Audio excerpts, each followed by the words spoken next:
Hello everyone and welcome to another video. So this is really, well, it's not going to be the last episode in part 1 of Winds of Change because we're going to be doing the side quests and stuff, but this is the last main quest that was released in the first update to the Winds of Change. So this is kind of the end here. Over the past few quests we've really started to question what we're really doing, I guess, and we've kind of moved on to the Jade Brotherhood and it seems a little bit more sketchy now, and this is the last quest and this kind of really ramps it up a notch.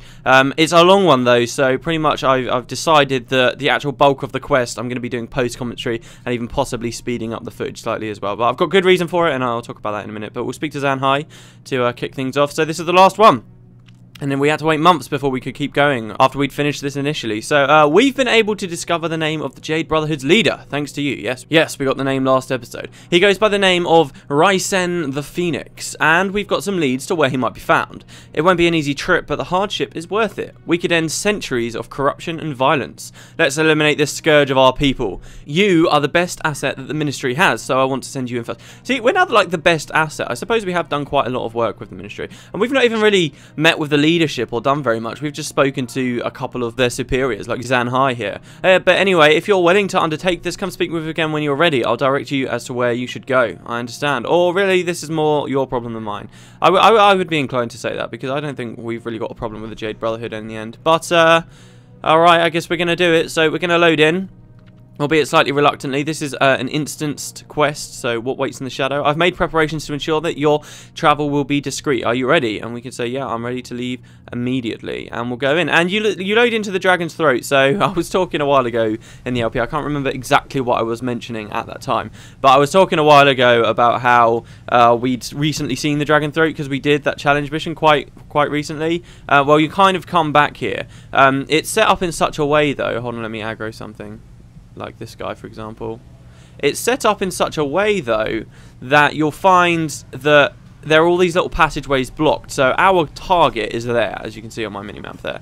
But you can't. It's just not as simple as walking to it as it might have been previously when we'd been playing in the actual challenge mission where everything was quite open. No, now it's slightly different. Now, instead of just being able to walk there, they've blocked off pretty much every path that goes on the direct route. So you have to go like a snake, coiling around every single little passageway in this entire zone until finally, if we aggro 2 groups straight off the bat here. We survived for quite a while, I've got to say, but we're not doing very well. I might also change... Oh, look at that ball, look at that ball. I might also like to start changing my skills or something, I'm not sure. These guys have got so much blind and block, so it's going to be a bit of a problem. Yeah, this might be a problem, so I'm going to rezone in. But this whole episode, because you have to go for so long, fighting so many Jade Brotherhood, it's going to be a long slog. So it will be post-commentary. I've got some ideas of things I want to talk about. But yeah, I think first I'm going to have to start my team. I don't know what's wrong with them, but we're going to have a look before I come back in. So yeah, first off, we load in and we say, I need to find Ryen the Phoenix. I should try to avoid as many engagements as possible. I don't want any needless bloodshed. And I'll talk more about that as we go forward. So yeah, I'll see you guys in a second when we don't die pathetically at the start. But seriously, come on, we've aggroed this whole group here. Yeah, I'll see you in a sec. Whew, okay, and we're in. Right, so this this took a long time. This took an hour and 15 minutes. So a lot of it was kind of me dying at a certain point, and then the pathing in this place is so bad. So there were so many situations where I'd wipe somewhere and then just be stuck in a horrible situation, and it took ages to get past, which I'll talk about later. But yeah, so because of that, I've cut all that stuff out. I've looked through all of the footage already, cut it all out, and we're going to be watching it at about 50% speed. Hopefully that's okay, guys. I do know that there's kind of a bit of a disconnect when you do it like this, but I'm pretty sure no one wants to watch 1 hour, 15 minutes of me just slogging through the Dragon's Throat, which, let's face it, isn't really that interesting of an explorable area, fighting the same monsters over and over and over again. But, you know, this is going to turn out to be about a 20-minute episode or something. We'll get all the interesting stuff in, and there is a fair bit of dialogue that you can read. I don't think I triggered all of it in the mission. You have to do a specific thing to trigger it, but I do have the wiki open right here. This is the magic of post-commentary, so I can just read it out from the wiki as we go forward. Generally, it was okay, but basically what's going to be happening as you go through here is you're trying to get to this one guy, right? But every now and then you'll find people like this off on the side.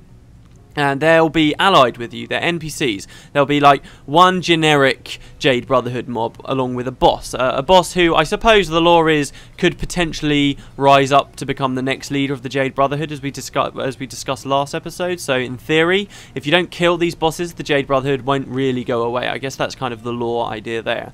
But in a gameplay perspective, you can kill the bosses and obviously get yourself a morale boost. And it's just a question of, hey, do you want to fight them? But it gets a little bit more interesting than that, in that whenever you approach these guys, there's some dialogue that will trigger. Some dialogue that will make you feel really quite bad about going out of your way to killing these Jade Brotherhood, which I really like. I keep mentioning my first time through Winds of Change, this mission, this was where it was, right? Big long slog, tons and tons and tons of enemies you're just killing over and over and over. And as the mission went on, I really did start to feel, hey, yeah, we're just killing all these people. And you keep getting this dialogue popping up in the background from these bosses of them, as if this person that I'll read out in a second is talking about their family and stuff, and just reminding you how bad you are being killing all of them. And it really was quite a very interesting experience to have had in Guild Wars. I don't know whether you guys will really get the same feeling watching it as a Let's Play, especially if it's sped up like this. But it really does make you think. And this quest, kind of, you'll see at the end, this does have implications for what's going to be happening with the rest of it, Winds of Change. The other thing about these bosses that actually me and Mike didn't know, I don't know if he still knows to this day, but I found out now. We didn't know when we first played. When we first played, I was feeling bad. I'm not quite sure why, but I also kind of, we were just pissing about. We actually ended up killing all of the side bosses. So we just killed all of them thinking, oh yeah, whatever, we'll just get out of our way. It's just an extra mob. But it's not as simple as that, okay? The game actually encourages you in one way to kill them because you get your morale boost, sure. But in another way, it encourages you not to, because if you engage those side bosses, those extra mobs, if you engage them, then it will cause tons of extra spawns to appear along the path. When me and Mike played back through Winds of Change later on, we were like, oh, they must have changed the mission. Look, there's way less mobs here. But I think it's simply because we weren't fighting the bosses on our other times through, because we just wanted to rush through it. So if you do ignore these guys, if you choose to spare their lives, if you will, you have far less Jade Brotherhood to fight on your path. And I mean a lot. As in, as I was playing through this, right? That second group that we just passed, or the second boss that I passed, at one point during this mission, it's in the next room, I wiped and started running back, obviously, to go back and continue on, which I've cut all of it out. However, when I was running back, I accidentally engaged that second boss that we just passed. And because I engaged him, you see all these mobs I'm fighting here? I had to fight a second time because another whole bunch of them had spawned. It literally pretty much doubles the spawns of Jade Brotherhood you'll find as you're going through. So if you're killing all of the bosses as you go past, these rooms are just jam-packed. They are so full. It's like you would expect in an elite mission somewhere. It is really hectic. So I would recommend not fighting the bosses, even if you don't feel bad about it, because it will save you a lot of time going through the mission. Because I accidentally aggroed that guy, it meant after a certain point in the next room, I now had a lot more mobs to deal with, and it just compounded so many issues. It just made it so much worse and took so much longer to go through. You'll see the rooms start to get way more jam-packed in a little while. I'll show you when it actually happens. But yeah, let's read some of this dialogue. So we've passed a couple of people already, and yeah, as I say, as you go through, you can you have to walk near the bosses to trigger their dialogue from actually coming up, right? So some of the bosses, I didn't want to risk getting too close and accidentally engaging their group, thus triggering the extra spawns of Jade Brotherhood throughout the rest of the mission, because I just did not think that was worth it. I can still read it off on Wiki though. So those first guys we met right up the start, Sheng Pai says, when we leave here, go and warn your family. To a warrior who says, why? What's going on? And Shang Pai says, I don't know. All I know is that people have been going missing. So yeah, think about it. We killed that guy at the end of the last quest, and that will be referenced further on there. That will be referenced a little bit later. The next group of people that we find, Lai Graceful Blade, says, I could have sworn that I heard something. And the warrior says, I've been having that feeling, lady. Like something's watching, you know. These people are getting paranoid. And Lai says, it's probably not your imagination. Things are not as secure as they want for us as they once were. We can't afford to be anything less than deadly serious.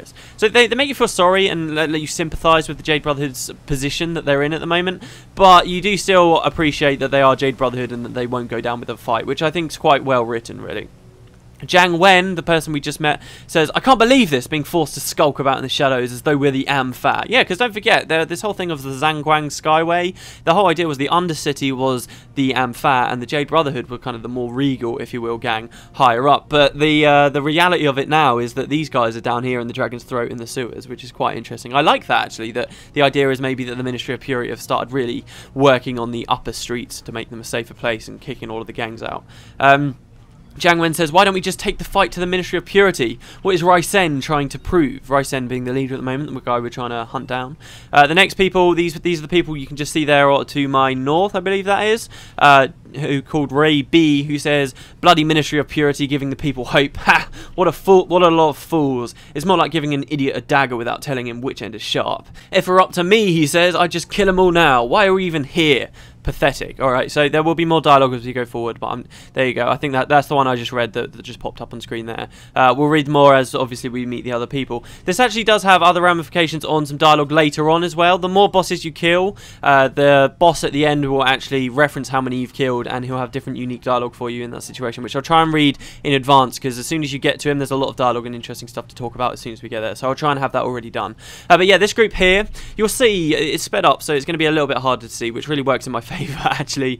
Every now and then there will be little cuts, and that might be where the group wiped. We wiped a fair few times. It actually, as long as I engaged properly, this went really, really, really well. I went back and looked at my build before coming in here, and it really was a question of the weapons that I think my heroes had equipped. For example, my Soul Twister, arguably the character that desperately needs energy to keep themselves going, only had like 35 energy or something ridiculous like that. So they were kind of getting their spirits up first time. Zandra was getting them up, but then they were dying obviously, and she wasn't having the energy to bring them back up. So I looked at my team, I changed some skills around, I added Blood Ritual back in, and I equipped them with some better weapons and things. So and as soon as I did that, honestly, the team is much stronger now. As long as I aggro properly, we wouldn't have wiped at all. The main issue with this quest, if you're playing through, the main issue, watch out for aggroing more than one group, because the really dangerous thing is every single group's pretty much got a healer, right? That could be a monk, who are protection monks, or it could be ritualists who heal through their spirits and stuff, right? The main problem is that the healers or the defensive characters from other mobs will come and try and heal a group you're already fighting, which won't necessarily aggro them from the off, but as soon as that healer who's now in range gets hit by some of your AoE, or particularly me with flashing blades, if they try and auto attack me, again, that might not have actually aggroed their whole group, so you could be safe, but because I've got flashing blades, then they take a flick of damage, and suddenly all of the group that healer actually belongs to freaks out and goes nuts, and they all come charging over. So like you see the situation here, this how full this room is. This room's now this full because I've cut out the bit where I wiped and ran back and suddenly triggered so many more spawns. So this here, as you can see, I'm standing here and aggroing just one group, but this entire room pretty much will aggro me on this corner here. And this particular fight here was horrible, because you see how I just cut that there? That's because I was fighting them for ages, started fleeing off down the hallway. I had like 4 groups chasing me right the way back to where Ray B was, and we went all the way back there. They ended up wiping us, but because the AI had ran so far away, it didn't know how to path itself to run back forward, so I had 4 groups of Jade Brotherhood stood hugging a wall in one specific location that I couldn't pull away or anything, so I had to keep running at them and dying over and over and over, but getting like 1 kill every time, and then popping loads of cloves until finally I could pass. Honestly guys, it took me like 20 minutes to get past that. And anyway, then I finally got back to the room and found that half of it had been cleared out because all the mobs had died. Moved forward, and then this next room, which I'm now coming to, the same situation happened. I was quite clever here with this aggro, because I kind of stood here around the corner so that all the casters would ball on that, specifically on that spot, so I could come around and hit him. It didn't work as well as I thought it would in my head, but we definitely did have a clean fight here. But yeah, this next room we're coming into, just as full as the one I've just cleared out. I cut out a load of stuff because you know how when you walk around on the minimap, it goes like little red dots mark where you've been? There's this big square room, right? If you were to press U, I can't do it for you, but if you press U, you can see a big square room. And what had happened with this room, this is how bad and how easy it is to over aggro. We walked to here. This is about as deep into the room as I got, right? But because I came here, every single group I fought, and you'll see it happen. I think this group actually we might be able to kill without over aggroing. But I moved just up this hallway, and from that tiny corner, 1 red dot's worth on the UI in this huge square room, we had managed to aggro every single group in the entire room, had somehow managed to latch onto us and ran over. There you go, you see me cut it there? And now that basically the whole room's empty, that's because there I'd wiped and they just kept running at me and running at me and running at me and running at me. And this is the remainder of what's in the room. These guys again wipe me, and you'll see me cut in a second once we've sort of slogged our way through this. And I return to the room, and the room's pretty much empty except for a couple of mobs from like all 4 different corners that have somehow aggroed together. And it's crazy, guys. You've got to be careful. You've got to try and pull away. See, now I'm back. That's all that's left in the room, just like these dotted around enemies every now and around here. Like, and I was only in that tiny corner, but it's because of their patrols and because of their healers, it's very, very easy to aggro them. I probably sound a bit pissed off about the mission. It's because it took me ages. It took like an hour and 20 minutes. It was ridiculous. But this was, at the end of the day, the very last part of the first chapter of Winds of Change, shall we say. And they definitely tried to make it very hard. And we are in hard mode, you know, it's the hardest thing. Well, no, it's not really the hardest. I would still say some of the other ones were a bit harder. But this one definitely takes a very long time to do, especially if you're killing the other bosses. Speaking of which, this is the last one here. There are 5 of them. Siren of the Cards says, I still can't believe what happened to Nashu. That was the guy we killed last episode, and the warrior with him says he didn't deserve a death like that. And Siren says it's true that he was an incredibly pretentious bore, but that was the worst anyone could ever have accused him of. I like that because it kind of gives him a bit of personality. What happens now? I run into the next room. Elias somehow manages to... The pathing is so bad in here. I can't get this through to you guys enough. Elias somehow manages to aggro that boss group while we're in the next room and dies off in his own. You'll see that later. But that's just a little bit ridiculous, the way that happened. And now this is kind of the final room, as you can see here, with all the cool little houses out in the middle of nowhere. And he's actually right down there in that sort of pit on the north. You can see on the compass a little bit. Just before we aggro him and do all that fight, though, I want to talk about all these different dialogue he can come up with. So depending on how many bosses you fought, he will say something different when you actually get to him. So we didn't fight any on this run, so you'll see what he has to say if you don't fight any, so we'll read that when it comes. If you kill one boss, he says, I knew you'd be coming, word travels quickly, and it did not take great intelligence to see that my life was in danger. You took a friend from me, but that will be the last. Your movement ends here and now. Oh, we might not have much time. Hold on, I might pause the footage for a second, guys, or slow it down 1 sec, just before we aggro him. So that's what he says if you've killed 1 of the bosses. If you've killed 2, he says, not quite as clever as you thought you were, are you? Stumbling blindly through here, taking lives along the way. You came to kill me, but instead you killed 2 of my friends. Now I will take your life as recompense. Alright, so if you kill 3, he says, 3 of my friends, dead, and now you show your face in front of me. What gall you have. What made this worth it to you? No matter, this is as far as you go. If you kill 4 of them, he says, you took 4 important lives before coming to me. What's the matter? Did you not wish to waste time finding and slaughtering my last friend? You wretch, you will regret ever coming here.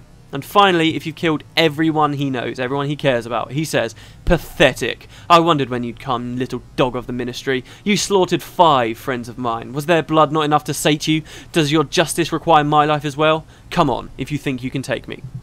Right, okay, so that's what he says, and then when you engage him, as I just have without killing anyone, he says, I expected someone to come for me, but I never believed they would be so conscientious as to come for me by themselves. Very well, for the respect you've shown me, I will fight you as an equal, which is what we did, which is quite cool. He doesn't really fight you as an equal, he still has all of his cronies there, and as you're about to see, I'm going to press play again, I'll try and work that out in the editing, all of his friends and his cronies like spawn now. I see what I do, there's a massive mistake there, flagging all my heroes onto one spot there. He does a lot of damage, it turns out, and in like a second flat. Like I say, I wiped a lot doing this, but it was mostly just due to over aggro and just bad positioning, but he destroys me. That's how dangerous that group really is. You've got to be very, very, very careful. He owns us. But the nice thing about this final group here is that all of these minions that are with him can be pulled individually. Yeah, look at this. Look at my party now. Elias is dead and nowhere near me. That's because somehow he got split up from the party and like ran off into that boss group to the south. It's just mad. What the hell is going on? But yeah, so basically all these groups, these cronies here can actually be pulled individually. They're not like in a group together, which can make this much easier. I just kind of balled them all up on the edge there and blew them all up and killed them. But yeah, you can kind of do it any way you want. There's lots of enemies around in this location, and in fact in the big final speech that's about to come up, you'll see they aggro my party while we're reading it all out, and it's just a bit ridiculous. But yeah, there you go. Ryen is dead. And this kind of starts a big long speech that will be going on here between us, Ryen, and Ahhh, and a little bit of a revelation. This is kind of how the part ended, okay? So this is the ending bit. Right. Why are you hesitating? Go on, end it, he says. You got my name from the manifest, right? Along with all the other active members of the Jade Brotherhood. Will you hunt them down and kill them too? And we say, wait, what did you say? The problem with this is the dialogue speeds past so fast in real time. I'm going to have to slow this down as well. Risen says, you heard me. Maybe you think we're a nameless evil, but our way of life has existed for hundreds of years. Each and every member of this gang, everyone that you've killed, is a person. Their families will never see them again. And why? All because the Ministry's answer, your answer, to anything they consider wrong is to remove it. And we reply, those texts were only supposed to have your name in them. You're telling me that what I handed over to the ministry was a list of everyone. That's obviously in reference to what we found last time we got from Ahhh.